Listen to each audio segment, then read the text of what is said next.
not going to accept mediocrity. We're not going to accept not getting it done on the floor.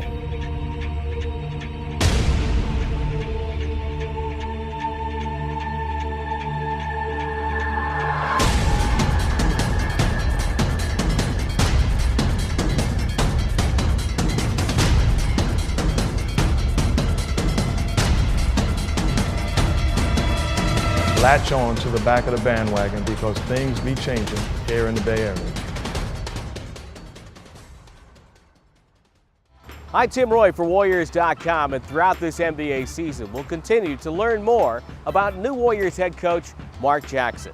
We'll take you from his early days on the playgrounds of New York City right on up until now on the sidelines of the NBA.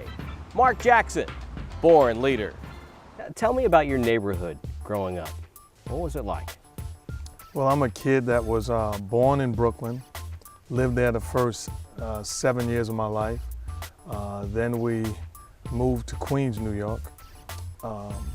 It wasn't until then, I always played basketball. I can remember in Brooklyn shooting in my side of my, where we lived.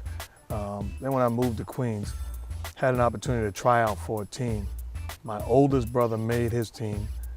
The brother right before me, 2 years older, was the last cut.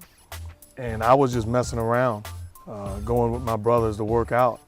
And I wound up making my brother that was 2 years older than me, I was actually the last cut. That year I had a passion, a desire. I wasn't good. My mom and dad had to basically lie and say I was an age that I wasn't, just to allow me to be on the team.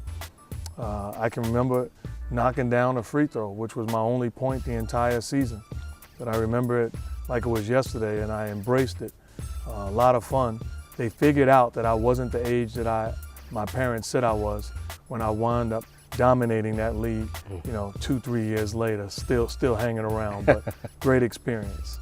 Now, if you go back in time, New York has always been known as a place for great playground basketball, and the singer-songwriter Bruce Hornsby has a great quote that I love from a song of his. He says, about playing on the playground, he says, how you play is who you are. Talk a little bit about that, and who were you on the playground? Well, it really helped make who I am today. The grind, the battle, competing for every inch, going against the best. So many great stories where there's guys that never made it, but were playground legends. Had every right to make it, but cut corners, didn't go to school, got caught up in drugs and alcohol, crime, all of those things. So it really helped make me who I am today. I learned so many lessons, valuable lessons of what to do and what not to do by other people's mistakes.